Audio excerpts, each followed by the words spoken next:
अस्सलाम वालेकुम व्यूअर्स। मैं हफीज़ ताहिर आपका होस्ट और प्रोग्राम है एनक पलरदीन इनसाइड स्टोरी। अगर आप लोगों ने एनक पलरदीन देखा है और मुझे यकीन है देखा होगा, क्योंकि वो पाकिस्तान के 99.9% लोगों ने देखा हुआ है, तो आपको एक नीली आंखों वाला बच्चा याद होगा। वो जो शुरू शुरू में अपनी बहन से कहता है कि मुझे अगर एक जिन मिल जाए तो मैं उसे पाल लूँ। तो उसने फिर जिन पाल भी लिया, अपने पास रख भी लिया, फिर उसके साथ पता नहीं वो कहाँ कहाँ गया। आप सब लोग जानते ही थे। कभी उसको खलाई मखलूक में अगवा कर लिया, कभी उसको हमून जादूगर उठा के ले आया, फिर कभी उसको उमर यार ने छुड़वाया, कभी जकूटा ने छुड़वाया, वगैरह वगैरह। आज वो बच्चा हमारे पास है। वो वक्त ऐसा आ गया है कि अब उसके अपने कई बच्चे हैं। आइए उससे मिलते हैं। अजलाल बुखारी। जी अस्सलाम वालेकुम। वालेकुम अस्सलाम। Thank you so much for having me here और मुझे बहुत अच्छा लग रहा है।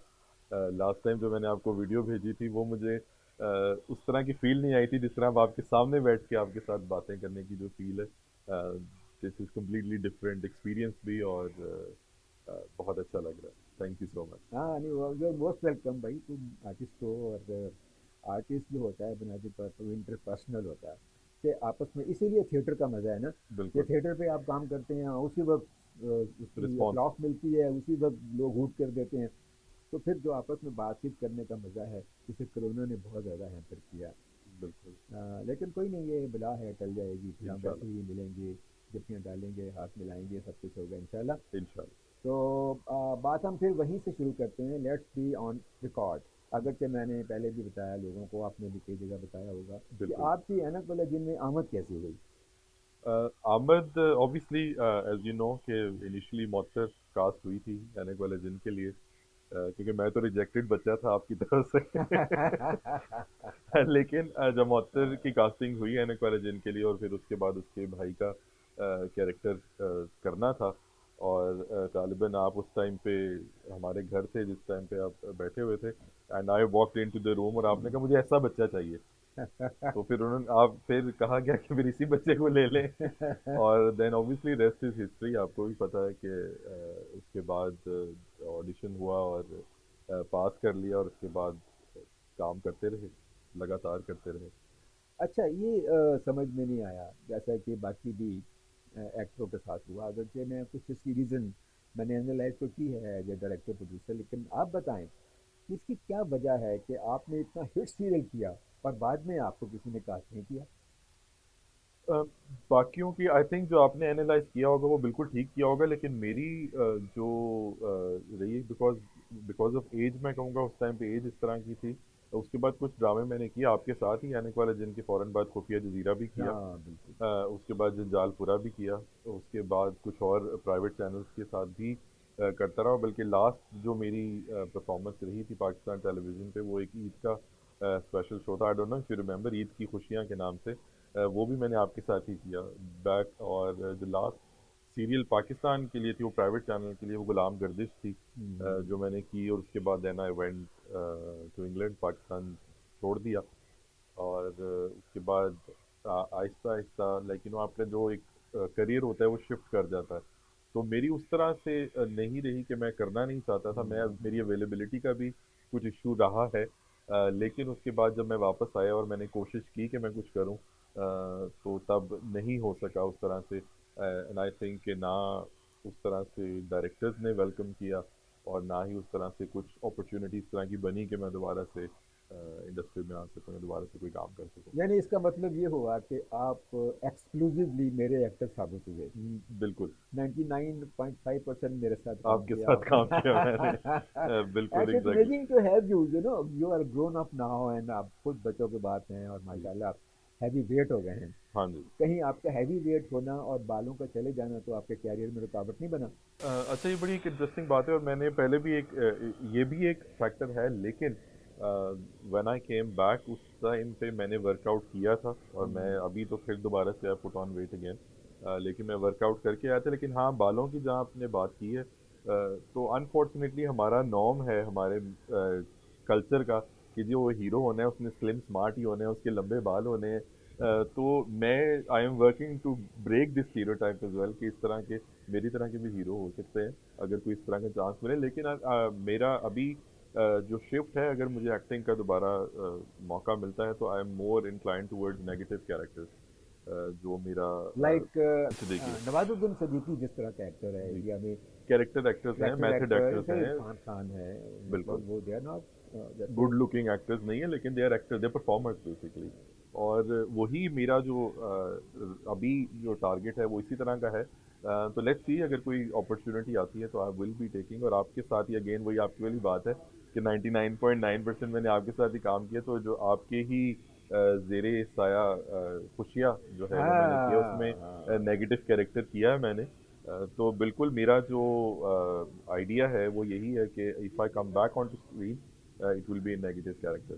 मैं वही अभी जिक्र करने लगा था हाँ कि खुशियाँ भी इत्तेफाक से मेरे स्टूडेंट्स ने डायरेक्ट किया और मैं जी उसका एग्जेक्टिव प्रोड्यूसर हूँ। जी तो वो भी एक मेरा ख्याल है कि व्हेन इट इज़ रिलीज्ड तो वो तुम्हारे लिए एक ब्रेक थ्रू जो बिल्कुल साबित होगा, क्योंकि वो तुमने वो उस सारे शॉर्ट स्टोरी है मंटू साहब की, उसमें जो पेंट का रोल है वो एक बड़ा स्ट्रॉन्ग रोल है। बिल्कुल you say negative roles are very strong roles all over the world.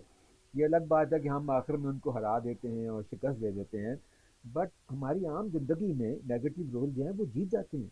बिल्कुल और जो जो अच्छे शाइस्ता शुस्ता करेक्टर्स होते हैं वो हार जाते हैं और लोगों को याद भी रहते हैं। लाइक शोले में एक करेक्टर था जो अमजद खान का, जी तेरा क्या होगा कालिया, गब्बर का रोल जो था बिल्कुल। वही लोगों को याद है। मैं जब इस चीज़ को एनालाइज करता हूँ ना, ये एक्टिंग या नेगेटिव कैरेक्टर्स के हवाले से, तो आप इस चीज़ से एग्री करेंगे कि हमें बेसिकली जब बात होती है नेगेटिव कैरेक्टर्स की, तो जब हीरोज़ का जिक्र करते हैं कि आपकी जी इंडस्ट्री में हीरोज़ कितने हैं, तो आप उनको बहुत ज़्यादा नंबर आ सकते हैं। आप 10 हीरोज़ भी हो सकते हैं, 15 भी हो सकते हैं, 20 भी हो सकते हैं। लेकिन जब आप नेगेटिव कैरेक्टर्स का ज़िक्र करते हैं, अगर पाकिस्तान इंडस्ट्री में बात करें, तो पाकिस्तानी फ़िल्मों के विलन कौन हैं?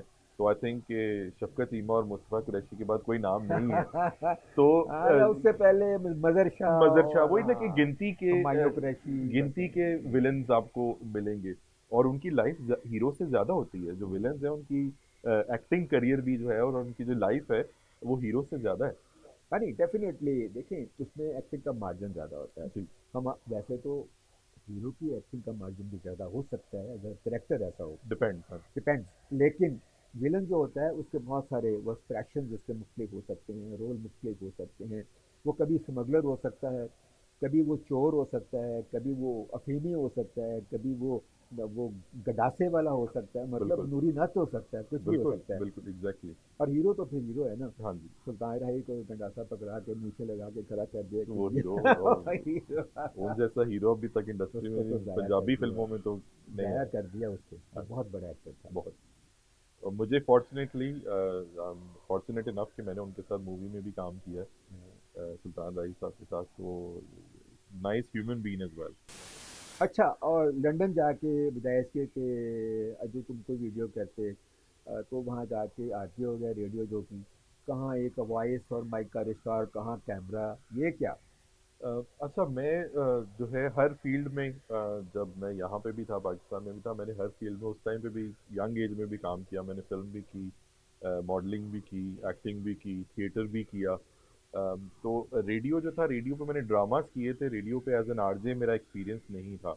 और जो मैं अब समझता हूँ कि जो ये मैंने लास्ट तकरीबन 2 साल से अब रेडियो कर रहा हूँ, इसने मुझे बहुत ज़्यादा ग्रूम किया है in terms of talking continuously.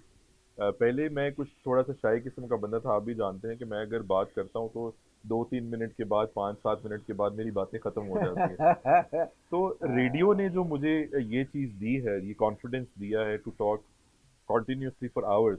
अब मैं 2 घंटे का शो करता हूँ अल्हम्दुलिल्लाह विदाउट एनी प्रॉब्लम। समटाइम्स तो मैं विदाउट प्रेपरेशन चला जाता हूँ और मैं 2 घंटे का शो निपटा के आ जाता हूँ। तो रेडियो की एक ये बहुत बड़ी बात है। और उसके बाद बहुत ज़्यादा हमारे जो बड़े नाम हैं पाकिस्तान में, उन्होंने यहाँ थिएटर किया है या टेलीविज़न या रेडियो किया है, जिसके बाद वो टेलीविज़न की तरफ आए हैं।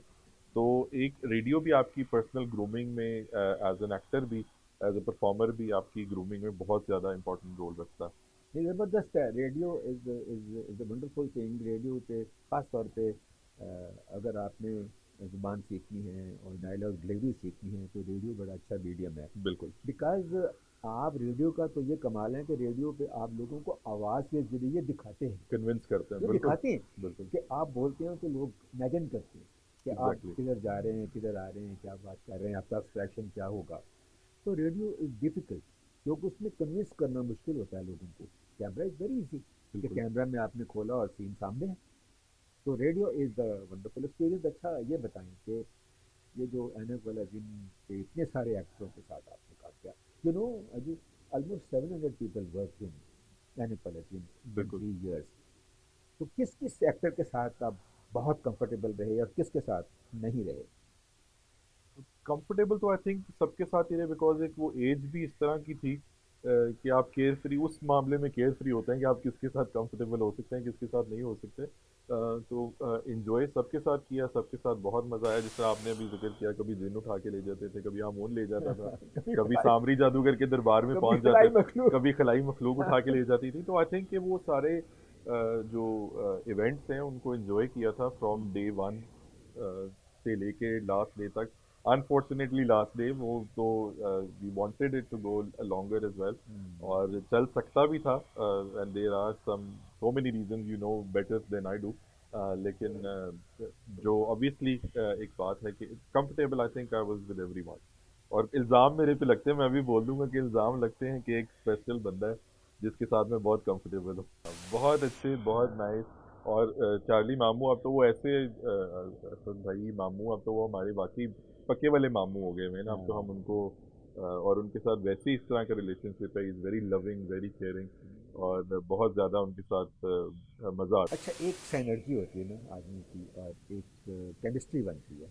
जैसे मोहतर की केमिस्ट्री सैरिश खान के साथ बनी है। ज़बरदस्त। वो लगता ही नहीं था कि इसकी माँ नहीं है या वो उसकी बेटी नहीं है। The way hmm, they coordinated and the way they talk to each other, और वो गले मिल रही है, कंधे पे चढ़ रही है, इट हाँ। Was wonderful. इस तरह का किसके साथ आपका कोई केमिस्ट्री बनी? आई थिंक कि नबील भाई के साथ, जो हम्म, फादर थे, फादर का रोल किया था उन्होंने। और although he was very young at that time as well, जब उन्होंने मेरे फादर का कैरेक्टर किया। लेकिन ये कि वाज लाइक जिस तरह बड़े भाई होते हैं उस तरह के ही अभी भी, ऑब्वियसली वेरी लविंग पर्सन। जब भी मुलाकात होती है प्यार मोहब्बत और उस तरह से ही है जैसे डे वन में था। तो ऑब्वियसली एक कंफर्ट जोन रहा उनके साथ। और उनसे आई थिंक आपने पहले मुलाकातें हमारी कुछ करवाई, हाँ जिससे हमारी वो एक बॉन्डिंग जो थी वो और ज़्यादा स्ट्रांग हाँ, हुई। लाइक प्रोफेशनल यही तरीका होता है। जी।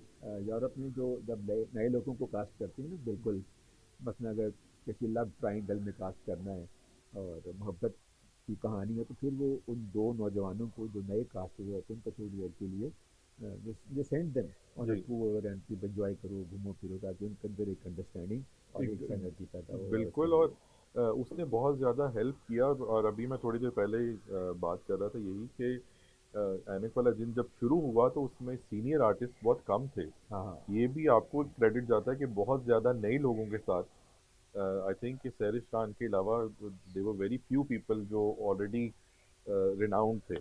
हाँ। एक्टर तो थे, लेकिन renowned faces were very few. और इसलिए ना वो एक कॉन्शियस एफर्ट थी जी। कि somehow somewhere back in my mind I thought कि ये ड्रामा जो है ये लंबा चलेगा। तो मैंने जानबूझ के वो कास्ट रखी जो मुझे बाद में परेशान या तंग तंग ना करे तंग और ना करे। सा चलती रहे। मगर बिल्कुल। कई लोगों ने तंग किया, बहुत लोगों ने किया, लोग छोड़ के चले गए। हाँ। शैरो छोड़ के चली गई और हम भी उम्र छुट्टियों पे चले गए। आप छुट्टियों पे चले गए, उम्र यार छोड़ के चला गया। फिर कहानी में तब्दीलियाँ करते रहे और फिर उसको आगे आगे चलाते रहे। But even I don't know कि पीटीवी ने फिर क्यों बंद किया है। पता है आपको, ये एक अजीबोगरीब हमारी मोइम्मा है। हमारी एक मुहिमा है और ये नफ्सियात थी पीटीवी की उस वक्त कि जब भी कोई प्रोग्राम कहीं चल रहा होता था तो बहुत सारी इंटरव्यूज होनी शुरू हो जाती थी। इसको बंद करो, इसका रिकॉर्ड बन जाएगा, ये हो जाएगा, वो हो जाएगा। लेकिन फिर भी अल्लाह ताला ने ऐसी मेहरबानी फरमाई कि लोग इस ड्रामे को देखते हैं और उसी पैशन से और देखते हैं। उसी पैशन से देखते हैं और याद करते हैं उन ज़मानों को। आप जहाँ भी जाते होंगे या नवाजा जिनका रेफरेंस देते होंगे तो लोग किस तरह उनका बिहेवियर ही बदल जाता है। बिल्कुल, बिल्कुल। मैं वही बात अब जब हम कर रहे थे कि शुरू में नए लोग आए, हाँ, लेकिन towards the and I think कि लाहौर सेंटर का कोई ऐसा आर्टिस्ट नहीं था जिसने एनेक वाले जिन में परफॉर्म ना किया हो। हमारा ये बड़ा खूबसूरत वक्त था कि जब मौजूदा वज़ीर आज़म इमरान खान हमें शौकत खान हमने इनवाइट किया बिल्कुल। और वहाँ जो हमने परफॉर्मेंस दी उसको देखने वालों में इमरान खान के अलावा जमाइमा खान जमाई में खाना प्रिंसेस और डायना। प्रिंसेस डियाना मौजूद थी और ये बिल्कुल। हमारा इतना बड़ा क्रेडिट है। बाद में प्रिंसेस डियाना ने ये कहा कि मैंने ज़िंदगी में दो शो देखे हैं और एक गेम शो और एक ये शो देखा और it was a wonderful experience कि इमरान खान साहब साथ साथ ट्रांसलेट कर रहे हैं, आप लोग डायलॉग बोल रहे हैं वो ट्रांसलेट करके जमाइमा को और उसको बता रहे हैं। बिल्कुल। But an amazing amazing. Experience. बिल्कुल। तो ये एक अजीबोगरीब एक तजुर्बा था जाल। अच्छा, अब आप ये बताएं कि जो आपको स्टारडम मिला जी। इस दौरान और यू बिकेम सेलिब्रिटी, उस वक्त क्या फीलिंग थी? जी बिल्कुल। एक फीलिंग तो बहुत ज़बरदस्त थी कि स्कूल में, कॉलेज में जब भी आप बाहर निकलते हैं कहीं पे तो लोगों का एक रश लग जाता था और लोग जो है, सेल्फी का दौर नहीं था अनफॉर्चुनेटली उस टाइम पे, तो सेल्फियाँ हमारे साथ बहुत कम लोगों ने ली होंगी। लेकिन आई थिंक कि उसको थोड़ा सा इजी इसलिए लिया कि अब्बू के साथ थोड़ा सा एक्सपीरियंस था कि हम जब बचपन में अब्बू के साथ भी बाहर निकलते थे तो अब्बू को उसी तरह से लोग रोक के बात करके, और अब्बू जिस तरह से अपने फैंस के साथ मिलते थे हम्बली, और जिस तरह से उनसे बात करते थे, तो आई थिंक कि वो हमारे अंदर ऑलरेडी एक चीज़ थी कि इस चीज़ को डील किस तरह से करना है। अच्छा, यही से एक सवाल मैं आपसे जी। पूछता हूँ कि एक बड़े एक्टर का, बड़े मशहूर और मरूफ एक्टर के बेटा होने का नुकसान हुआ या फ़ायदा हुआ? अगर बहुत ऑनेस्ट बात करूं तो नुकसान हुआ। कैसे यानी आप इसको देखते हैं? जब हम एक जगह पे जाते हैं, being son of Asim Bukhari हैं, being kids of Asim Bukhari, थोड़ी सी लोगों को डर लग जाता है कि कहीं ये टेक ओवर ना कर लें, ये क्योंकि हमारे से ज़्यादा टैलेंटेड भी हो सकते हैं, का वर्ड कहूँगा, आई एम नॉट क्लेमिंग कि आई एम वेरी टैलेंटेड, लेकिन कुछ लोगों को ये डर लग जाता है और उसकी वजह से बहुत ज़्यादा जो है वो लोगों को रिजर्वेशन हो जाती हैं कि जो है अब हमारी दाल यहाँ पे शायद ना चले, तो इसलिए वो कोशिश करते हैं कि यहाँ पे ना आ सकें। और ये हमारी हर फील्ड में है अनफॉर्चुनेटली, कि टैलेंट उस तरह से नहीं आता है, एक ग्रुप बन जाता है जो नए आने वालों को या इस तरह से आने वालों को वो आने नहीं देते। अगर आप इंडिया की बात करें तो इंडिया में आते ही वही हैं जो स्टार किड्स होते हैं। हाँ। और लेकिन एक और बात है कि अब के दौर में नाउ आई विल से कि ये ट्रेंड चेंज हो चुका है, बहुत सारे आर्टिस्ट हैं जिनके बच्चे अब फील्ड में आ रहे हैं और वो अच्छे सक्सेसफुल भी हैं, कई तो अपने पेरेंट्स से ज़्यादा ज़्यादा हैं, ज़्यादा हाँ। सक्सेसफुल हो गए हैं। तो उसमें टाइमिंग आई थिंक हम जिस टाइम पे ग्रो अप हुए हैं, वो टाइमिंग कुछ इस तरह की थी कि जिसमें ये इंडस्ट्री उस तरह से डेवलप नहीं थी, इस इंडस्ट्री का उस तरह से फ्यूचर नज़र नहीं आता था लोगों को, हमारे पेरेंट्स को। मुझे तो था उस चीज़ का कि ये is going to be a huge thing, लेकिन इसीलिए मैं बाहर जब गया तो मैं फ़िल्म ही पढ़ने के लिए गया, लेकिन घर वालों के पुरज़ोर इसरार पे मैंने करियर चेंज किया और बिजनेस और मैनेजमेंट की तरफ और इस तरफ अपना करियर शिफ्ट किया। बिकॉज मैं उनको ब्लेम नहीं करता, बिकॉज उस टाइम में 90s, लेट 90s में आप भी एग्री करेंगे कि ये एज अ करियर लोग इसको नहीं लेते थे, नहीं इस नहीं, इंडस्ट्री बिल्कुल। को। लेकिन उसके बाद मेरी बल्कि अदनान कवी भाई जो हैं, कवी खान साहब के बेटे, उनके साथ भी एग्जैक्टली ये डिस्कशन हो चुकी है और वो यही बात थी कि हम जिस टाइम पे ग्रो अप हुए थे, उस टाइम पे जितना हमने काम कर लिया, वी थॉट कि इट्स इनफ, अब it's time to move on, हम आगे चलें और जो भी फील्ड अपनाना चाहें ज़िंदगी में वो अपनाएं और काम करें। It's wonderful. कभी मोहब्बत हुई?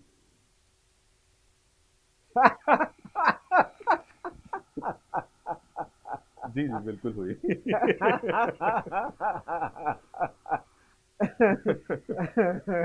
अच्छा, कैसे, किससे हुई और फिर क्या बना उस मोहब्बत का? मोहब्बतें बस अब रहने दो, ये वाला क्वेश्चन है ऐसे ही। मेरी मौजूदा बेगम माइंड ना कर जाए। अच्छा, आपकी जो मौजूदा बेगम है उनको तो फिर आपको एक्टिंग करना भी पसंद नहीं होगा? नहीं नहीं, वो बहुत इनकरेज करती हैं और she is very much behind me on this, और वो चाहती हैं बल्कि कि मैं दोबारा से इंडस्ट्री में आऊँ और काम करूँ, और she is very supportive in that way. मैंने जब अजोका के साथ लास्ट टाइम जब मैं यहाँ पे था 2018 में, तो मैंने अजोका के साथ एक प्रोजेक्ट किया और from day one till the performance he was with me every day, like in in spirits as well. जब वो खुद नहीं आती थी, हो सकता है नज़र रख नहीं आती हो, लेकिन यह है कि जी। जब बीवियां रास्ते में रोड़े अटकाती हैं तो फिर कहते हैं अच्छा अच्छा ठीक है हाँ, एंड फिर एंजी सही। तो फिर जैसे कि आपको देखें कि ना करके भी अगर इल्ज़ामात लगने, फिर बंदा कहता है फिर करके ही इल्ज़ाम लगवा लें फिर। लेकिन यह है कि I I am very blessed and fortunate कि मुझे अच्छी इस वक्त वेरी पॉजिटिव सपोर्ट फ्रॉम हर इन अच्छा इन एवरीथिंग। अच्छा अजू बात यह है कि तुम तो उस वक्त बहुत छोटे थे लेकिन तुम्हारे आसपास बहुत सारे मुआशरे चल रहे थे। उस वक्त तो तुम्हें नहीं पता होगा कि ये क्या हो रहा है, लेकिन जब बाद में बड़े हो गए तुम्हें इल्म हुआ तो तुम्हारे क्या तासुरात बने इनके बारे सारे एक ही जैसे होते हैं। में? अ, बिल्कुल उस टाइम पे तो ऐसा फीलिंग कहीं से भी नहीं आई, लेकिन ऑब्वियसली कि वो एज कुछ इस तरह की थी।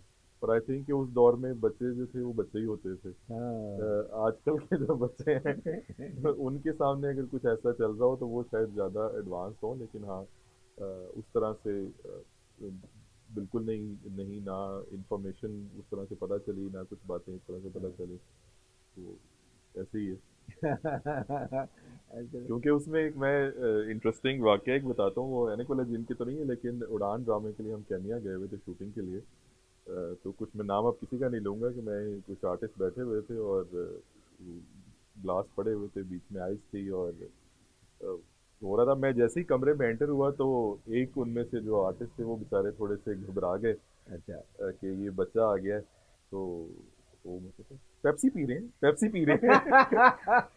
तो मुझे पता तो चल गया था, लेकिन मैंने कहा मुझे इतना क्लैरिफिकेशन की क्या जरूरत है, बस ठीक है जो कर रहे हैं करते रहे। अच्छा फिल्में तो आप बहुत देखते होंगे जी। यकीनन, must be an ardent viewer of American Hollywood Bollywood Pakistani फिल्में। तो सबसे पसंदीदा फिल्म आपकी कौन सी, अगर आप एक फिल्म नेम करना चाहें कि ये मेरी पसंदीदा फिल्म? अच्छा, हॉलीवुड में टू बी ऑनेस्ट इतनी मूवीज नहीं देखता, देखता हूँ लेकिन उस तरह से नहीं देखता। लेकिन जो बॉलीवुड है और लॉलीवुड है वो बड़ी क्लोजली देखता हूँ, और वो मैं समटाइम्स एज ए क्रिटिक देखता हूँ। और मैं हर जो है क्या कहना चाहिए, थकी से थकी फिल्म भी मैंने देखी हुई है, जो बहुत ज़्यादा कि जो 10 मिनट के बाद लोगों का दिल उठ जाता है कि जी अब ये फिल्म देखने के काबिल नहीं है। मैंने वो फिल्में भी देखी हुई हैं। लेकिन अगर आप किसी फेक फिल्म की बात करते हैं, कोई एक फिल्म जो स्टैंड आउट करे, तो एक से ज़्यादा है लेकिन आर्टिस्ट वो एक ही है, जिसकी वो सारी फिल्में हैं, आमिर खान। और फिल्में हैं थ्री इडियट्स ले लें, या पीके ले लें। हर फिल्म एक मैसेज के साथ होती है। और उसके बाद प्रोडक्शन टीम वही है, अगर आप बात करें तो फिर मुन्ना भाई सीरीज जो दोनों थी, अ, बहुत मैसेज के साथ स्ट्रॉन्ग फिल्में, और ब्यूटीफुली कंस्ट्रक्टेड मूवी। बिल्कुल ये my personal it's favourite. Very interesting phenomena. अब बॉलीवुड की बात हो रही है तो वहाँ रह के एक मुसलमान डायरेक्टर का पीके बनाना और ओएमजी बनाना। चलो थ्री इडियट्स तो एक सोशल फिल्म थी बट जी। That was the both of the film जिसका मैंने जिक्र किया है जी। वो तो बकायदा रिलीजन पे रिलीजन की बेस फिल्म की थी, थी। ओएमजी की आपने बात की एग्जैक्टली। वो एक बहुत बड़ी फिल्म थी और बहुत स्ट्रॉन्ग मैसेज के साथ फिल्म थी वो। ऐसी फिल्म बनाना जरा दिल जिगरे का काम होता है। अच्छा तो एक्टर कौन सा यू फील के बहुत दुनिया का बेहतरीन एक्टर अगर किसी को कहें तो कौन? वो मैंने बात कर दी तो आमिर खान ही, आई अच्छा think Aamir for Khan. Me he is very talented तो ऑब्वियसली, लेकिन बड़े जिस तरह से होते हैं कि देख के हर चीज़, और he works out well on everything he does. जिस तरह दंगल आप देखें कि he put on weight and then he lost weight for the film. तो एक बड़ी कमिटमेंट हर कोई। ये बिल्कुल ये अजीब बात है, बाद एक्टर बड़े दीवाने और जुनूनी होते हैं। मुझे आमिर खान से ही याद आया एक पुराने एक्टर थे नवाब, उनका नाम ही नवाब था। तो एक फिल्म बनी यहूदी की लड़की, आगा अशर कश्मीरी ने लिखी थी वो फिल्म, जिन्हें नाम सुना नाम होगा। सुना होगा यकीनन। तो उसमें जो वो यहूदी बना था ना वो था उसके उसको दिखाना था कि उसके दांत नहीं है हम्म। और उस एक्टर ने अपने दांत निकलवा दिए वो रोल करने के लिए। अरे वाह। इमेजिन। एक इस तरह का वाकया बर्ट लैंकास्टर का है, वेरी फेमस हॉलीवुड एक्टर। उसने एक सीन में चल के आना था और लिंक करना था, तो जैसे कि लिंक करता है या कुछ प्रॉब्लम है कुछ ट्रबल है, तो उसने बड़ा अच्छा शॉट दिया और बड़ा नेचुरल शॉट दिया। तो बाद में उससे पूछा गया कि आपने ये रोल रोल किस तरह ये शॉट किस तरह दिया। तो उसने अपना जूता उतारा और अपना पाँव दिखाया उसने जूते के अंदर नीचे एक कील लगाया हुआ था, वाह, टू बी नेचुरल। तो एक्टर क्या तो बड़े बात, बड़े जुनूनी होते हैं और बड़े अजीबो गरीब कौम है ये। क्या बात है। अच्छा, अक्टूबरल कैसा लगा? टू बी ऑनेस्ट मैं उन लोगों में से एक हूँ जिसने अभी तक एक एपिसोड भी नहीं देखी। और अच्छा उसकी रीज़न ये है, बाहर रहते हैं, टाइम एक तो बहुत लिमिटेड होता है और आपकी एक्टिविटीज इस तरह से होती हैं, फैमिली और सारा कुछ। आई नो बहुत से लोगों ने ड्यूरिंग कोविड पूरा सीज़न के सीज़न ख़त्म कर दिए। अच्छा मुझे किसी ने कहा कि जी ये एडिक्शन है, ये ड्रामा नहीं है, ये एडिक्शन है, अगर आप देखेंगे तो आप ख़त्म किए बगैर नहीं रहेंगे। तो वो मैं उसी वजह से कि ड्रामा अभी स्टार्ट नहीं कर रहा कि what if I get addicted to it और मैं मेरे से ख़त्म ना हो। लेकिन जो ऑब्वियसली उसका फेम है और जिस तरह से वो जा रहा है, जो मैंने कुछ उसके फ्रेम्स देखे हैं, कुछ वीडियोस उसकी, कुछ क्लिप्स उसके देखे हैं, तो बहुत ज़बरदस्त एक इट्स प्रोडक्शन अ के पॉइंट, वंडरफुल प्रोडक्शन। प्रोडक्शन की अगर मैं बात करूँ तो एक ह्यूज और बहुत खूबसूरत प्रोडक्शन है। क्योंकि ऑब्वियसली मैं ड्रामा अभी तक नहीं देख पाया, लेकिन शॉर्ट सीनरीज और जो व्यूज़ उसके मैं कुछ नज़र नज़र से गुजर जाते हैं, बहुत खूबसूरत है। अक्टूबरल का जिक्र मैंने यूं ही नहीं किया, उसकी एक वजह है। उसकी वजह यह है कि मैंने एक क्लिप देखा था, कासम अली शाह जो बड़े मोटिवेशनल जी स्पीकर हैं, जी जी। तो वो कह रहे थे कि अर्तुगरुल मैं आजकल देख रहा हूँ और मुझे हनीफल अजीज याद आ रहा वाह, है। लुक एट इट, उसने ममासलत क्या ढूंढी है, उसने कंपैरिजन, वाह। हनीफल अजीज का उसने पोस्टर भी लगाया और साथ अर्तुगरुल का पोस्टर लगाया और कहा कि हमारे ज़माने में ऐनक वाला जीन होता था और अब लोग अर्तुगरुल देख रहे हैं। तो ये एक ऐसी ज़बरदस्त किस्म की मिसाल उसने दी कि बिल्कुल आई लव्ड इट। बिल्कुल। अच्छा, आप अगर एनालाइज करें तो ज़रा आप बता सकते हैं कि आखिर ऐनक वाला जिन की पॉपुलैरिटी की वजह क्या थी, इतनी पॉपुलैरिटी कि आज भी लोग उसको याद करते उसके बहुत सारे एस्पेक्ट्स थे, बहुत सारे रीज़न थे उसमें। एक तो यही था कि उस टाइम पे उस तरह की एंटरटेनमेंट अवेलेबल नहीं थी। बच्चों के लिए तो बिल्कुल ही कुछ नहीं होता था, बड़ा लिमिटेड सा काम होता था। और आई थिंक कि आपने ही किया है मेजॉरिटी, जितना कुछ किया है बच्चों के लिए काम, तो वो that credit goes to you as well. लेकिन एक और उसकी स्टोरी लाइन जो थी वो ऐसी थी कि वो हर एज के बंदों को जो थी वो अपनी तरफ मायल कर लेती थी। बच्चे तो देखते थे, बड़े भी उस तरह से देखते थे, और उसको उनकी जो अट्रैक्शन थी और मैसेज के साथ हर एपिसोड में कोई ना कोई मैसेज सबके लिए होता था, जो जिसके लिए पेरेंट्स भी आई थिंक इजाज़त दे देते थे कि जी ये आप देख सकते हैं। हैं। अच्छा, ऐनक वाला जिन के हवाले से हम जब भी बात करते हैं तो फैंटेसी बिल्कुल। जहन में आती है। अब तुम्हें पता है जो कि फैंटेसी की कई किस्में, साइंस फिक्शन जो है वो मॉडर्न फैंटेसी है, जो उसे सर्च करें आप, गेम जिसमें एक फैंटेसी है, सुपरमैन बैटमैन सब फैंटेसी है। और अलग अलग दिन में हमने तीन फैंटेसी को इकट्ठा कर दिया, जादूगर किया, उसमें जिन की लाइट वगैरह वगैरह। तो आखिर क्या वजह है कि फैंटेसी इतनी पॉपुलर होती है? फैंटेसी देखते हैं क्योंकि नॉर्मल जो हमारी रूटीन होती है उसमें तो हम काफ़ी कुछ देख लेते हैं, और फैंटेसी जो है वो ऑब्वियसली इंसान का जहन है, वो सोचता है, बहुत कुछ सोचता है, हर वक्त कुछ ना कुछ सोच रहा होता है। और जो फैंटेसी है वो किसी ना किसी के जहन की एक सोच है, और उसको फिर लिखना, उसको पिक्चराइज करना और उसके बाद उसको लोगों को दिखाना, तो लोग उस चीज़ से एग्री करते हैं कि वाकई ये इस तरह की दुनिया हो, ख्यालात की दुनिया हो कहीं। जिस तरह आपने सुपरमैन की बात की, मैं जब छोटा था मेरा भी दिल चाहता था कि मैं भी ऐसे उड़ता फिरूं। वो शौक मेरा तो पूरा हो गया कि मैं नसूर की सवारी करता रहूं। लेकिन यह है कि वो एक चीज़ होती है जो हर एक को अट्रैक्ट करती है और हर एज ग्रुप को अट्रैक्ट कर और सकती है। इमेजिनेशन को एवोक करती है, एग्जैक्टली। इसलिए वो मेरा ख्याल है कि हमेशा पॉपुलर रहेगी। और जो अशार होते हैं हाँ जी। वो भी तो फैंटेसी होते हैं। शार, कोई अच्छा शेर तुम्हें याद है तो सुनाओ। शेर। अच्छा, शेर तो वैसे बहुत सारे याद है। ऑन द स्पॉट शायरी जो है ना वो भूल जाती होती है। अब्बू का एक शेर है पंजाबी का, बड़ा ज़बरदस्त, मुझे पर्सनली बड़ा अच्छा लगता है। उनकी पहली किताब थी, अ, यानी आसिम बुखारी साहब आसिम कहते हैं। बुखारी साहब का शेर है जी। दोरियां चकला उनकी जो पहली किताब थी उसका टाइटल था। तो उसका ये टाइटल ही शेर है कि हर सूरत विच दूजी सूरत, वाह। वखरी वखरी सब दी मूरत, इकना दा एक अंदर बाहर। एक बंदे का अंदर बाहर एक ही है। दूजे दा कुछ होए ना जाहिर, बुल्ली हासे मत्थे चुड़ियां, मुंह विच अल्ला हत्थ विच छुरियां, हाँ हाँ। ए बाहरों रोशन अंदरों काले, ए सब दोहरियां शक्लां वाले। वाह वाह वाह। ये जो ज़माने की मुनाफ़िकत है, ड्यूअल पर्सनैलिटीज़ हैं, और जो अंदर से कुछ और होते हैं, बाहर से कुछ और होते हैं, उनकी अक्कासी की है। अच्छा, एनक वाला जिन में तुम्हारा अपना पसंद का कोई फेवरेट सीन?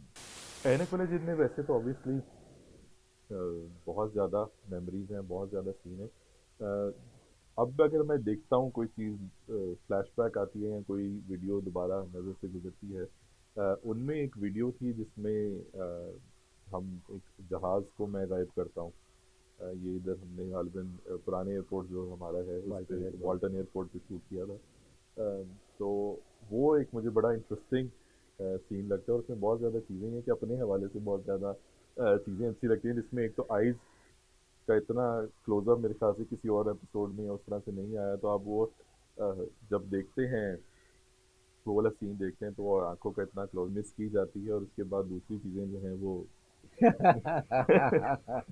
बाल जो अपने याद आते जो हैं। बाल हैं वो याद आते हैं कि क्या बाल थे। तो बिल्कुल वो वाला जो एक सीन है वो definitely I really like that, और अक्सर देखते हैं, और उस सीन के साथ एक मेमोरी भी है। आई थिंक यू रिमेंबर कि उस टाइम पे नवाज शरीफ साहब प्राइम मिनिस्टर थे पाकिस्तान के, और जब हम शूट करके फ्री हुए थे तो उनका हेलीकॉप्टर लैंड किया था, और हमारी उनसे मुलाकात भी हुई थी वहाँ पे। हाँ तो वो एक ऑब्वियसली उस हवाले से भी वो मेमोरेबल शूट था। हाँ, लेकिन ये भी तो याद होगा ना कि लोग उनको भूल के हमारी टीम की तरफ आ हमारी गए टीम की तरफ आ गए थे। थे। और दिल भी तोड़े को आकर देखना शुरू कर दिया था। हाँ और जी। नवाज शरीफ वो अकेले जा रहे हैं हेलीकॉप्टर की तरफ। जनाब, बड़ी ज़बरदस्त मेमोरीज जो तुम्हारी हमारी, और बिल्कुल। याद रहेंगी।